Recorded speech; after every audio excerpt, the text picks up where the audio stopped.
Olá pessoal, mais uma vez aqui o professor Alisson Santos, falar um pouco sobre geografia, tá? O tema de hoje é regionalização, tá certo pessoal? Então vamos lá, olha. Regionalizar corresponde ao processo de dividir o território com base em alguns critérios, tá certo?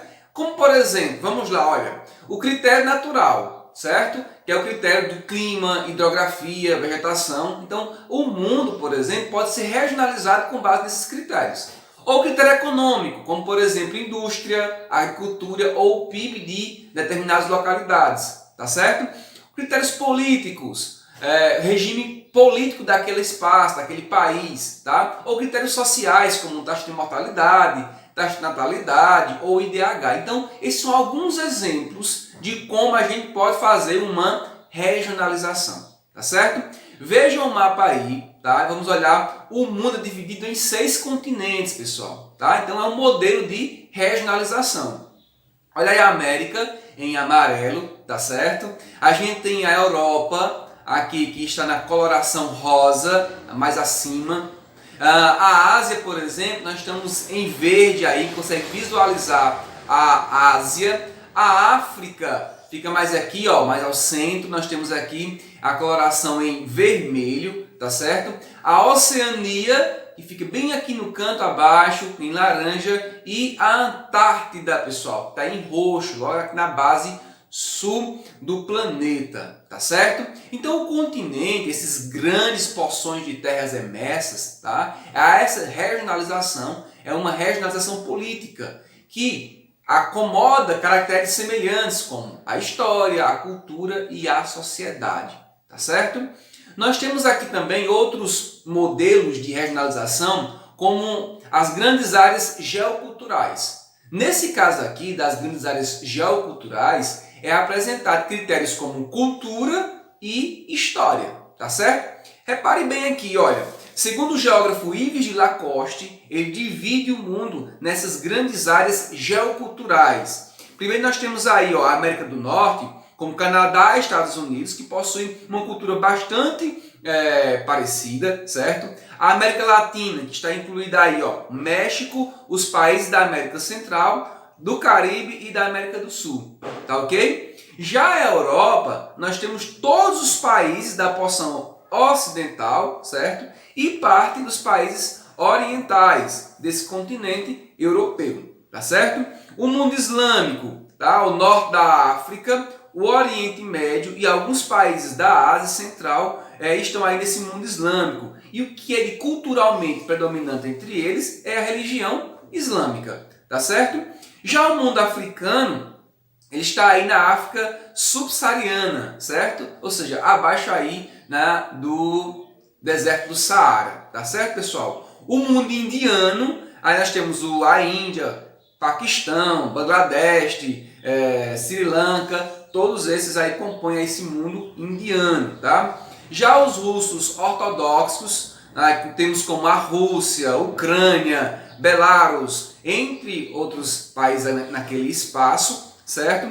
Estão predominantemente a religião cristã ortodoxa. Então existe uma cultura, uma religião que une a este espaço, segundo Yves de Lacoste, tá certo? O Extremo Oriente aí como China, Japão, Coreia do Norte, Coreia do Sul e Mongólia, tá? Eles possuem características culturais também muito parecidas, tá, pessoal? Por isso, essa área geocultural, tá ok? Nós temos também aí na questão da Ásia da Sudeste, certo?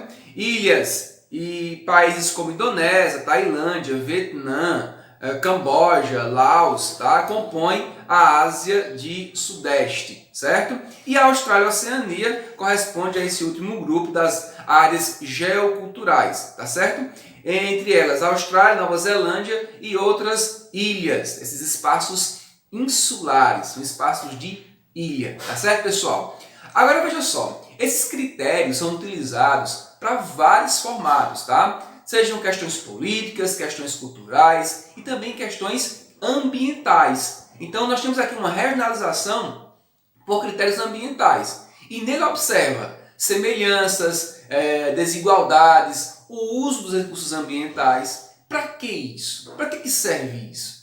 E essa regionalização, ela serve para avaliar, por exemplo, a ameaça à biodiversidade, a degradação, entre outras questões voltadas a assuntos ambientais. Nesse mapa aqui, pessoal, da biodiversidade ameaçada, a gente consegue perceber, certo? Essa questão, um dos exemplos ambientais. Olha o Brasil aí, ó, tá certo? O Brasil nós temos aí o Cerrado e a Mata Atlântica, certo? Com alto grau de ameaça. Então, todas essas partes que estão em verde, pessoal, correspondem à área ameaça em alto grau, tá certo? Então, observa aí por verde. No Brasil, nós temos aí o Cerrado e a Mata Atlântica. Já na África aí, olha, nesse ambiente do chifre da África e também lá da Madagascar, nós temos aí um alto grau de ameaça, certo? À biodiversidade, certo? Bio, vida, diversidade, a diversidade da vida, certo? Já na Europa, aí na parte sul, ó, Portugal, Espanha e Itália, a gente consegue perceber que há uma grande ameaça nesses países aí europeus, tá certo?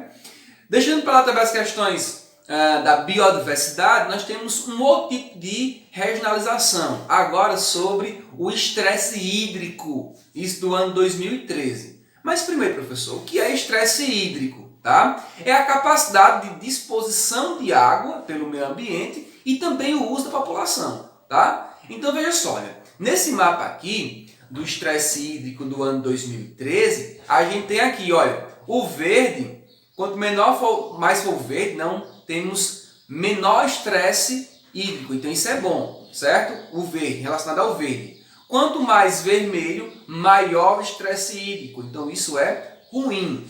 Vamos ver aqui, analisar o Brasil. Olha, o Brasil ele tem baixo estresse hídrico, por quê? Ele está aqui no verde, então isso é bom, tá? Já os Estados Unidos, aqui no norte da América, e aqui a Argentina, certo? Aqui no sul da América do Sul, né, estão em médio estresse hídrico, estão na coloração laranja, tá? Então já percebam aí, a Líbia e Marrocos, certo? Aqui na África, pessoal, olha, em Líbia e Marrocos, eles possuem grande estresse hídrico.